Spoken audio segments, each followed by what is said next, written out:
Hi, I'm Bryn from Lightspeed. To help you get started with your system, I'm going to show you how to make a discount. To create a discount, go to Settings, Discounts, and then click on New Discount. We then go ahead and choose if we're making a percentage discount or a dollar off discount, which is called fixed. We then enter the discount name.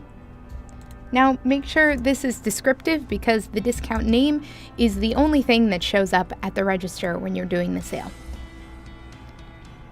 Now we can enter the amount off, and then there's the require customer feature. This just means that there needs to be a customer's name on the sale before you can extend this discount if you turn it on. We go ahead and hit save, and now we can go to Sales, New Sale, Apply Discount, and there's our discount.